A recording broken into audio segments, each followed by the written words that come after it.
Assalamualaikum warahmatullahi wabarakatuh. Alhamdulillahi rabbil alamin. Assalatu wassalamu ala ashrafil anbiya'i wal mursalin wa ala alihi wa ashabihi ajma'in, amma ba'd.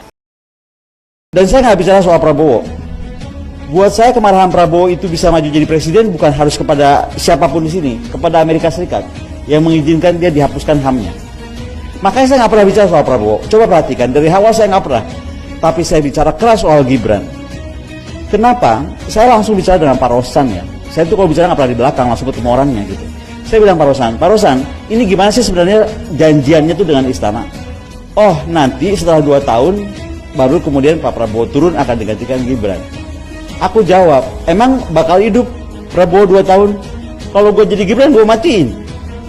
Cepet dia jadi presidennya. Jadi maksud saya tuh kita logik lah. Nah, kenapa saya mesti ngomong ini? Kita harus gambarkan ya, kalau tiba-tiba Gibran jadi pemimpin. Pemimpin itu harus punya 12 nilai kepemimpinan. Dia harus jujur, transparan, menjunjung tinggi prinsip moral dan etika. Kalau mulainya saja sudah ramai begini, tidak bermoral, tidak bawa etika, gimana saya bisa taruh kepercayaan itu di sana? Memiliki visi yang jelas untuk masa depan, mengkomunikasinya kepada publik, bukan nyari-nyari Pak Mahfud di mana, gitu. Memahami kebutuhan dan kekhawatiran masyarakat yang berempati pada rakyatnya, mampu untuk menganalisis situasi, mampu bagaimana dia bisa beradaptasi pada sesuatu yang terjadi, dan bagaimana keterampilan komunikasinya itu harus ada. Nggak bisa kita punya pemimpin yang bicaranya sangat terbatas, ya nggak tahu, tanya aja, sekalinya ngomong salah. Terhadap saya atas isu ini harus melihat bangunan utuh. Jadi di sini ada saya, Koni Rahapudin Bakri, di sini ada Mr. X, di sini ada Mr. Y, di sini ada Ambasador Rosan. Jadi nggak bisa nih, dilihat cuma dari faktor kacamata Ambasador Rosan. Bahwa Mr. Y mendesak terus meminta saya masuk tim 08 resmi, karena sebagaimana saya nyatakan di Abraham Samad, saya nyatakan di @66 Neolitik, di wawancara lain, saya itu supporting Shadow 08 sebagai advisor isu pertahanan, tidak pernah dibantah. Jadi dalam bidang pertahanan, intelijen, security, geopolitik, dan itu kenapa Mr. Y meminta saya memformalkan diri muncul bersama 08 di tempat-tempat publik. 4. Di dalam pertemuan yang diatur oleh Mr. Y, dan saya datang dengan kendaraannya Mr. Y, saya nggak sebut brandnya apa, nomornya juga bukan nomor biasa. Saya bertemu dengan Mr. Y bersama Mr. Y itu dihadiri Mas Angga tanpa Mr. X, dan ada of course His Excellency Rosan. For your information, Mr. X dan Mr. Y itu nggak di ruangan terus. Jadi kalau dibicarakan nggak berempat terus-terusan. Mereka tuh keluar masuk gitu. Janji atas bujukan Excellency Rosan kepada saya untuk bergabung di 02, itu saya ditawari. Catat ya, saya ulangi. Saya ditawari. 3 kali saya ulang ya. Saya ditawari. Apakah mau menjadi Wamenhan atau Wamenlu? Dan waktu itu saya langsung jawab, bos, jangan PHP. Aku ini deket banget sama Mr. X. Dan aku tahu betul dari pertemuan saya dan Mr. X, kami membahas antara lain keadaan di dalam. Di dalam sana tuh sudah syarat gontok-gontokan. Why? Di sana itu koalisi lintas partai yang gemuk. Jadi semua orang udah pengen, saya mau jadi ini, saya mau jadi ini, saya mau jadi ini. Ini kita common sense aja. Saya bukan siapa-siapa, akademis dari luar, hanya advisor. Mana mungkin tiba-tiba saya klaim, halo saya mau apa gitu. Which is not me at all gitu kan. Nah kemudian karena saya bilang tidak mungkin, ditawarkanlah saya Jeep Bentley First Edition. Anda Google aja. Di Indonesia tuh berdua ada Jeep Bentley First Edition. Harganya 11 miliar. Dan itu saya tolak. Kenapa? Karena saya tidak mau dijadikan alat untuk diviralkan bahwa akademisi satu itu udah dibeli. Clear ya? Jadi 2 sebenarnya ditawarkan. Posisi wamen yang saya tertawakan. Bukan saya terima, saya tertawakan. Waduh nggak mungkin banget ya. Ngarang. Karena saya kenal Mr. X. Mungkin kalau saya nggak kenal Mr. X, saya percaya aja. Lah, Mr. X itu dewa loh. Saya nggak akan sebut namanya, tapi dia dewa. 5. Bahwa untuk tawaran bertemu 08 bersama Gibran, saya nyatakan berat dan tidak mungkin. Kenapa? Berat dan tidak mungkin untuk saya pribadi. Sejak awal, tolong dicek Instagram saya, media sosial saya, pernyataan saya dimanapun. Saya selalu konsisten. Prabowo no problem. Tapi Gibran big no. Dikarenakan saya sampai hari ini tidak bisa terima aspek pelanggaran konstitusi, etika politik, nilai, serta kelembagaan demokratis kita yang diombang-ambingkan dan mulai dihancurkan. Saya sampaikan masih ada waktu dan carakah. Waktu saya sempat tanya, kalau tetap mau saya bantu beliau, gitu kan, masih ada waktu dan carakah untuk merubah calonnya? Ini kan masih awal Pak ngomongnya ya. Ditanya oleh beliau siapa? Saya bilang Sahroni, karena saya pernah makan malam bersama Sahroni, Mr. X, dan kami bertiga, dan saya usulkan kepada Mr. X, kenapa nggak Sahroni aja? Nomor 2, Ridwan Kamil. Oh, Ridwan Kamil itu antara saya Mr. X berdua saja. Jelas ya, malah saya itu sudah pernah offering supaya Pak Prabowo tidak terbebani. Nah, keenam, pertemuan itu saya tutup dengan beberapa statement ya. Satu, saya pamit keluar negeri. Waktu saya harus keluar negeri hingga tanggal 13 Desember. Dan saya kemudian diantarkan ke pintu depan, difoto oleh beliau. Saya berterima kasih atas pertemuan dan ketiga offeringnya. Tapi untuk saya pribadi, saya sudah bisa membantu 08 dalam roadmap pertahanan dengan catatan yang terpenting. Excellency Rosan bisa menjamin jika 08 menang, maka akan tetap setia, patuh pada roadmap tersebut karena anggarannya besar sekali. Karena ingin menjadikan kekuatan militer Indonesia seperti era Bung Karno, terkuat di bumi bagian selatan. Jadi saya yang bikin roadmapnya nih. Indonesia harus dibagi 4 program pilihan, begini, apa yang mesti dibeli gitu loh kira-kira. Jadi kalau beli pun mahal, barangnya baru, itu jelas dipakainya kemana, di mana, bagaimana. Bagaimananya enggak, bagaimana dan TNI yang ngurus. Apa dan di mananya. Kemudian ini juga terkait dengan sebenarnya ada tindak lanjut dari pertemuan-pertemuan saya membawa Mr. White. Ingat ya, ada Mr. White tadi. Menghadap dubes Rusia, saya yang bawa. Menghadap dubes Cina, saya yang bawa. Menghadap Adhan Rusia, saya yang bawa. Menghadap Adhan Cina, saya yang bawa. Termasuk kepada para kepala staf. Kenapa? Karena saya ingin meyakinkan roadmap ke besok kalau Pak Prabowo jadi presiden itu sesuai keinginan pengguna. Saya sekolah di Israel, itu ilmu yang saya paling dapat apa? Kalau Anda bikin pasukan perang, tanya pengguna perlu apa? Bukan dari atas maunya apa. Itu kenapa saya berjanji mengantarkan ke beberapa kepala staf. Tapi baru terjadi kepala staf Angkatan Laut. Kepala staf Angkatan Darat belum sempat, juga Angkatan Darat. Nah, kemudian saya sampaikan, oke, kita bertemu lagi tanggal 15 Desember. Kan saya pulang 13 nih, 14 istirahat 15 Desember. Nah beliau jawab, aduh Bu Boni bisa cepat pulang nggak? Gitu kan? Karena menurut beliau ini kan jadwal debat makin dekat. Cepat pulang aja, cukup nggak seminggu? Gitu. Karena kan saya pergi sekitar 2 minggu lebih ya. Saya bilang nggak mungkin. Karena saya ada jadwal yang sudah fix. Nah, sejak kedatangan 13 Desember itu, hampir 1 bulan saya tidak dihubungi dan juga tidak menghubungi Mr. White. Tapi tiba-tiba Mr. White itu menghubungi saya minta bertemu terkait tugasnya dari, saya nggak tahu apakah dari Ambasador Rosan atau dari siapa, tapi dia bilang saya ditugasi mengatur ibu bertemu dengan Pak Wali. Siapa itu Pak Wali?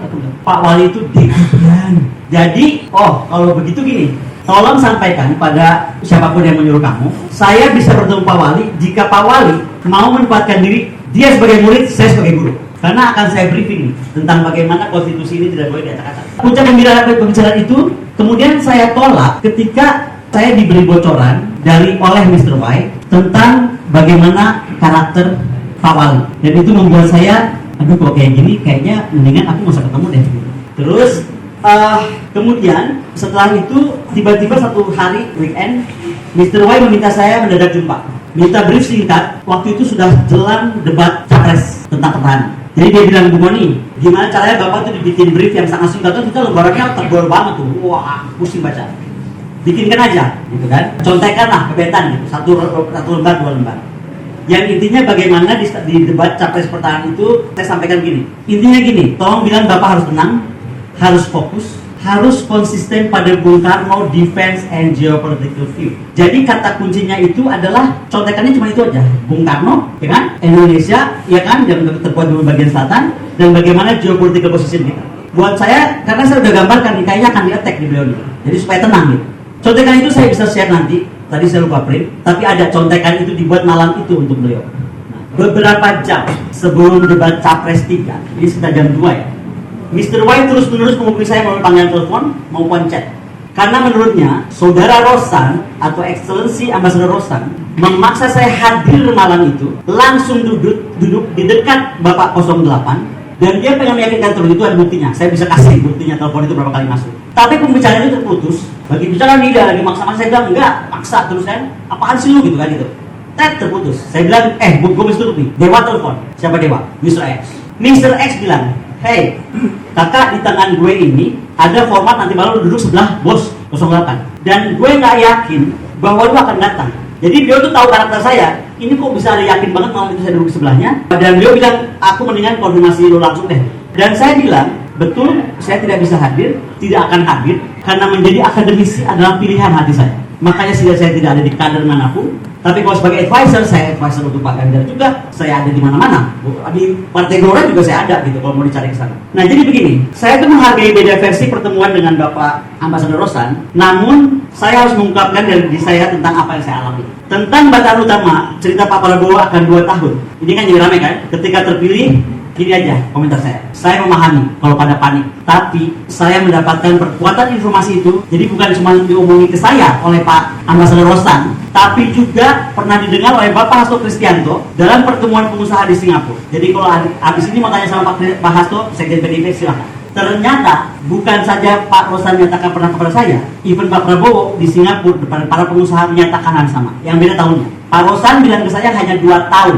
Kalau Pak Prabowo bilangnya di atas panggung hanya 3 tahun. Mau 2 tahun, mau 3 tahun, menurut saya ini yang tidak boleh terjadi.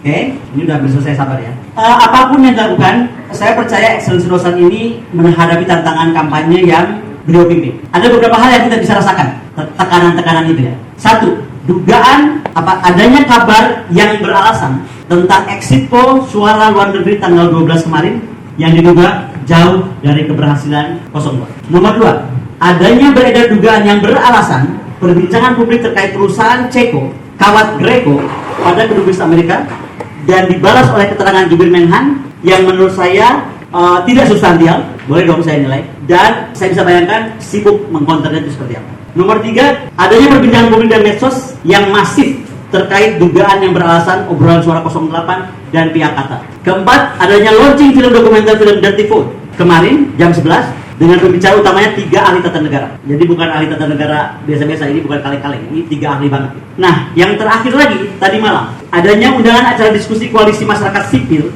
menuntut kejelasan resmi tentang dokumen kawat Greco, rekaman suara dan bukti tertulis.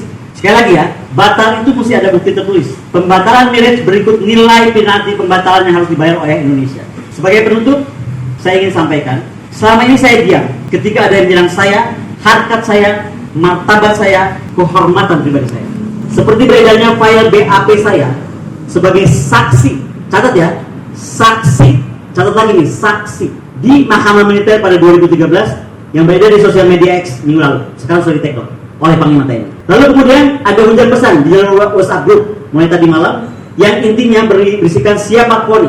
Ada 2 serial tulisan yang isinya full hoax, karangan, fitnah terkait kehidupan pribadi saya dan diplesetkannya pernyataan-pernyataan saya.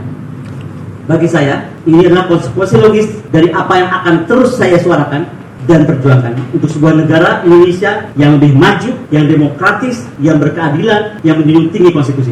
Rilis ini saya akan tutup dengan pernyataan, you ask for war, and this is my word declaration. Hai anak bangsa yang berhati dan berpikiran benar, berhentilah untuk diam dan jangan takut. Gunakan kewarasan berpikir dan jangan mundur atau gentar. Karena isu yang kita hadapi ini bukan cuma isu pilpres, tetapi isu yang lebih besar tentang keberlangsungan negara Indonesia di masa depan. Terkait press release dari His Excellency Rosan, saya sepakat satu kata, biarlah masyarakat yang menilai dan Tuhan yang Maha Kuasa membantu makhluknya yang berdiri dalam kebenaran. Vox Populi, Vox Dei. Suara rakyat adalah suara Tuhan. Wassalamualaikum warahmatullahi wabarakatuh.